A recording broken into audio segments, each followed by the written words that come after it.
I have to. Hello and welcome. I just want to say that I'm back. I have actually not been on for a couple months. We've been taking a break to do a lot of tours, which we've been doing, which has been going great. I am at Cornerstone Village in Victoria, Minnesota. My name is Julie. I should probably start with that, right? But I do a cooking show here at Cornerstone Village. We're 55 plus apartments and villas, and everybody likes to come and see what I'm cooking and then eat it. I am not a gourmet cook. I've said it 100 times. If you haven't seen my videos, go back and look at some of them. We have some really good ones. Learning about the air fryer, the Instant Pot. This month for August, what I'm going to do this month is just do some salsas. I love salsas. Some of them I've made up myself. Some of them I've gotten from other people, which I will mention when I do that. And today I have decided to do, I'm a real fan of making a fresh salsa when you're cooking, like at that time. I think that that's really good. There's my friend Sharon over there shredding my cheese for me. So thank you, Sharon. But I did get kind of started. So today we're gonna make chicken fajitas. And then I'm gonna make a pico, whatever they call it. I don't know. Sometimes I don't even know. Like I said, I'm not a gourmet cook. This is just me doing my thing. And I just call it that. So we'll see. You guys have a different name for it, let me know. But what it is really is just fresh tomatoes, peppers, onions, cilantro, and a couple key ingredients that I like to put in there. And that's what I put on my chicken fajitas. And that's what makes it so good and so fresh. That's what I love the most about it. So this is my story about my chicken fajitas. This is actually my own recipe, but I kind of stole a little bit of an idea from a little restaurant called Pepito's in Minneapolis. It absolutely was my favorite restaurant for years. They've closed. They still have their deli though, which is nice. So I can still get a little bit of it. Not quite the same as the restaurant though, but they had these fantastic chicken fajitas that I just loved. And the reason why I liked them is because, they taste like Mexican chicken fajitas, but they had this little bit of sweetness to them. And so when I asked them what they had in there, they said barbecue sauce. So I have come up with my own recipe for chicken fajitas, and that is my secret ingredients. So I've kind of started it already. So I'll move this down so you can see what I'm doing rather than look at me. So I cut the chicken into little strips, you can see. And I personally use paste picani, and I am not into the chunky one, but that's what I use. So I use some of that, and I use half a lime. This is just when I'm cooking the chicken. And then this is my favorite barbecue sauce, the famous Dave's Rich and Sassy, and you put some of that in here, and I put a lot in because I like it nice and sweet. And so what I'm going to do is I'm going to cook the chicken first with this in it and let the chicken absorb all that. And then the chicken kind of makes this watery sauce. So what I personally like to do to make it better is I will take the chicken and I will drain it after the chicken is cooked. And then I will put the peppers in it. And then I do the whole sauce all over again. So probably a cup of paste. Probably a half a cup at least of the Rich and Sassy. And then I'm going to get a better, this spoon is not making it. And then I get, half a cup of the Rich and Sassy barbecue sauce. Obviously, use whatever kind you want. And then a half of a lime. So then the sauce, you can see how runny the sauce is. And I don't really like that. I don't want it to be runny. Otherwise, you're eating chicken fajitas, and my kids know that whenever I eat my chicken fajitas and my tacos, it's all just dripping the whole time. But this will help that not to happen. So you can see that we're kind of getting it good. I debated on whether to cook the chicken first or not. But I thought if I didn't cook the chicken on the show, then my show would be like 10 minutes.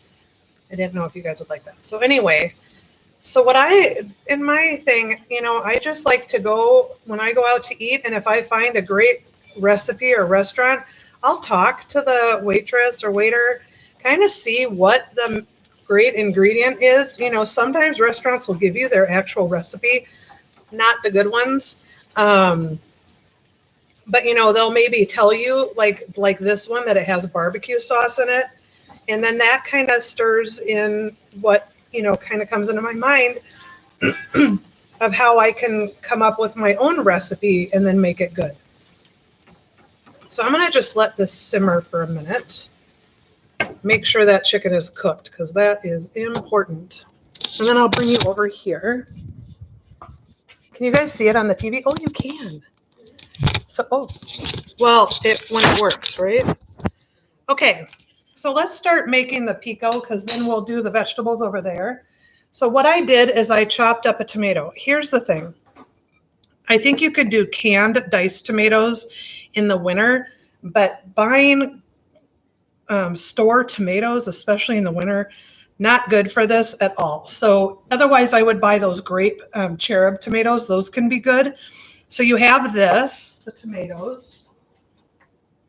Man, it's so hot. And so I have 2 humongous tomatoes in here that I got from our local farmer's market. Then I chopped up green pepper. So this is 1 whole green pepper. And you put that in. This is so easy, you'll see. And the thing I like about this is it's super fresh. I have a half an onion. I don't know, that might be even too much. I don't know. Whatever. Right? So that's what you put in. The tomatoes, the green pepper, and the onion. But then the best part, so obviously you're going to put some cilantro in. So I went ahead and chopped this up really good. So it's fresh cilantro. So you put the fresh cilantro in. And then you put a whole half of a lime, or if you like it, and I actually love lime in my stuff, you can do a whole lime. So you do half of a lime, we're going to do today, just because I'm sharing. And then Chalula. So this is the thing that makes it so good. I love this hot sauce. It is absolutely my favorite. It is not super spicy. You're not going to get burned. And so put a lot in there. And then that's it. That's the pico. It's super easy. And look how fresh that looks. So that when you're eating your chicken fajitas and you've got this fresh salsa on top, it just really adds to the flavor. It's so good. All right, let's go over and check our chicken. But look at that. Ooh, that's so pretty. Okay. Come over here. I think our chicken should be just about cooked. So I'm going to go over to the sink and drain it. There's no oil in here. It's just the juice. Do you see how runny that is? That's not what you want. So I'm just going to run over here to the sink.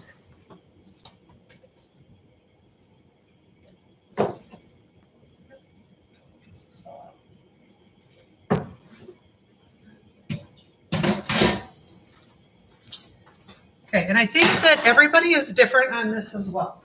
So you have to kind of do what you like. I personally like my vegetables chunky, crunchy. So this is red pepper, a whole green pepper sliced, a whole onion sliced, and then we go through and we do the same sauce. So we got our paste. So I did half the jar for the first one and the half of the jar for the second. Put about a half a cup of the barbecue sauce in there. You really want that sweet, tangy flavor. And then you do another more lime.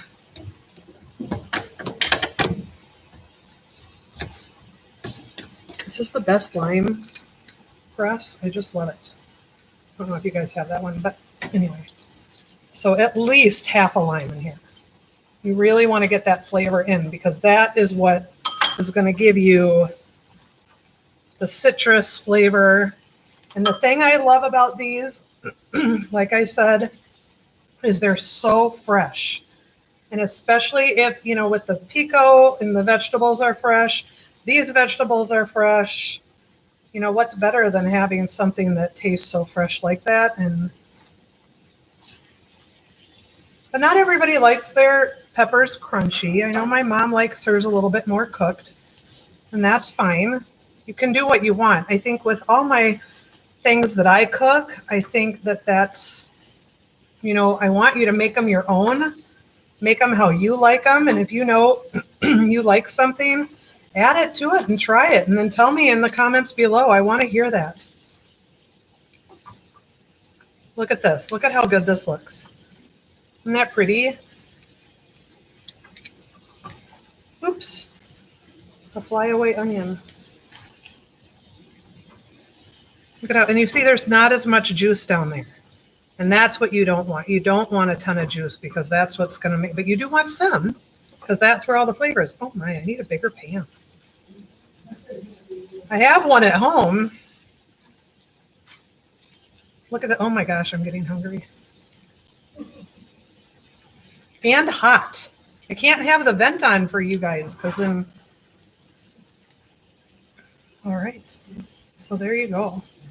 So this is how I'm going to make one for you, and I'll show you how it's done.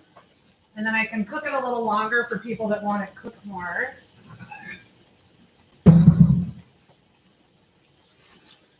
I'll just do it right over here by the stove, since we're already over here. So you take a tortilla, put sour cream on it if you like. Chicken. You don't really need a lot. That's one of my problems is I always put way too much and then it's so big. And see how crispy these are? Oh my gosh, I love the crispy vegetables. There you go. And then I'll bring you back over here. Let's see. I got to really figure out how to maneuver this way better, don't I? Then you got the cheese. So you put cheese on it. And then you put a bunch of this. And that's your chicken fajita. Look at that. Doesn't that look good? I don't know. I think it looks good. You roll it up. There you go. Super healthy, I think. I think it tastes good. And like I said, it's fresh for summer. I think that's all what we like in the summer. Stay tuned for the next couple weeks. I'm going to make other salsas. Next week, I'm making a salsa with tomatillos and avocados. And I got this from one of my friends who actually is from Mexico. And she showed me this recipe, and it is to die for. It is so good. And then the next week, I'm making my secret half and half salsa that I made up. And it's my family's favorite. So, all right. Well, thanks for coming back. And it was good to be back here. And let me know what you guys think. Have a great day. Bye. Oy. I am like dying. I'm